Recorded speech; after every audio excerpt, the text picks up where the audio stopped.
विश्व के कोने कोने में YouTube के माध्यम से हमसे गुरु मंत्र लेकर वैदिक संस्कृति में आगे बढ़ने वाले मेरे प्रिय शिष्यों और YouTube के माध्यम से ही हमें सुनने वाले सज्जन और सन्नारियों, चलिए आज आपको कालिदास की बात बताते हैं।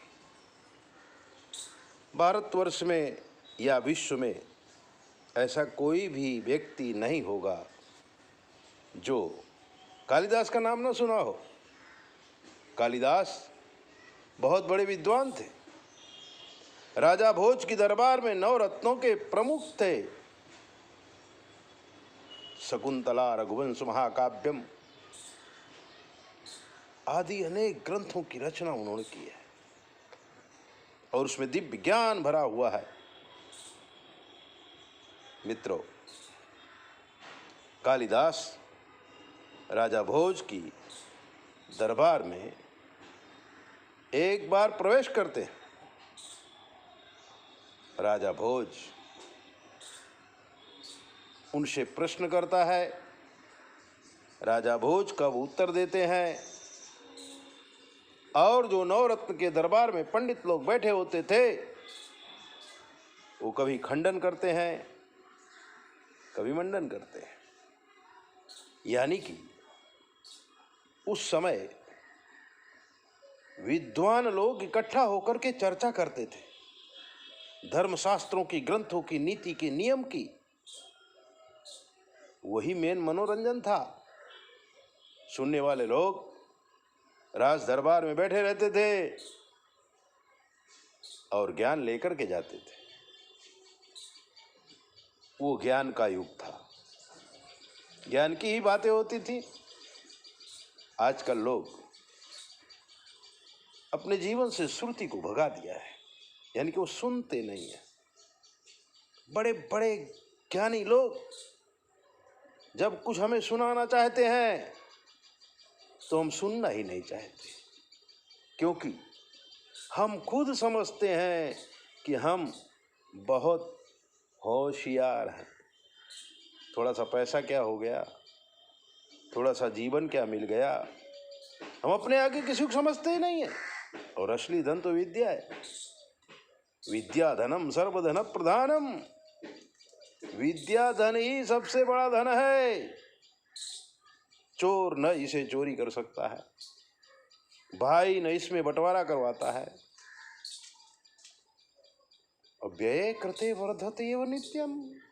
विद्या धनम सर्वधन प्रधानम। जितना खर्च करो उतना बढ़ती है। तो राजा भोज राज सिंहासन ऊपर बैठे हुए हैं।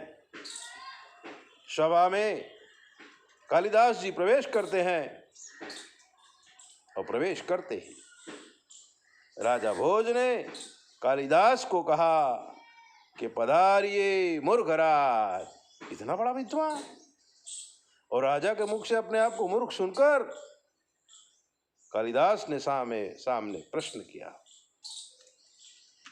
कि हे महाराज, खादन न गच्छामि, हसन न जल्पे, गतम न शोचामि, कृतम न मन्ये, द्वाभ्याम तृतीयो न भवामि राजन, किं कारणं भोज भवामि मूर्खः।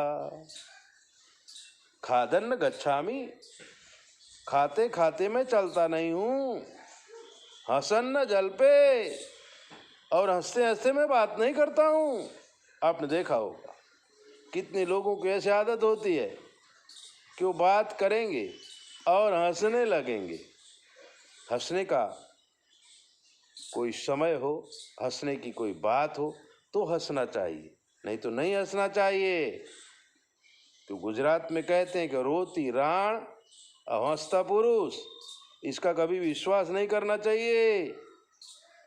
जो लोग बात बात में हंसते हैं, बिना काम का हंसते हैं, बिना मतलब का हंसते हैं, वो मूर्ख है, दुष्ट है।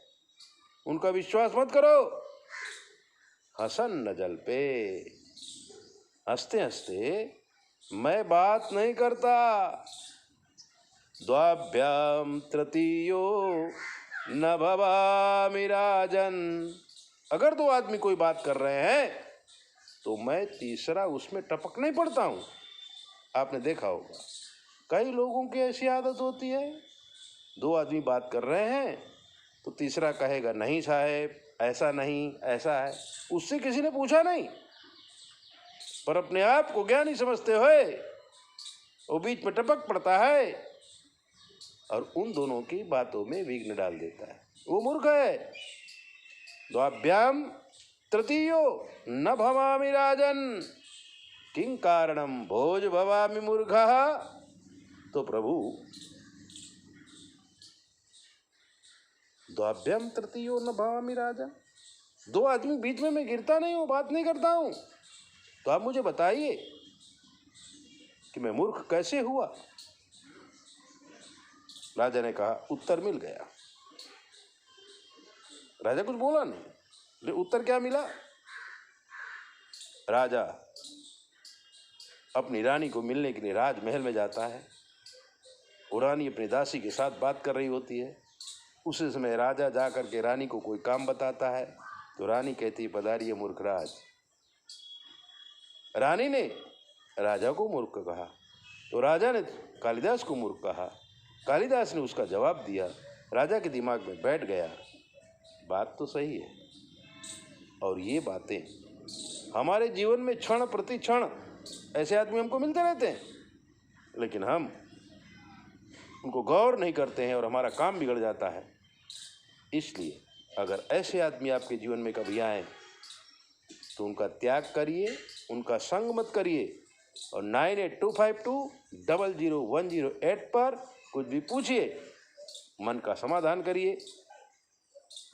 आओ अपना ध्यान रखिए।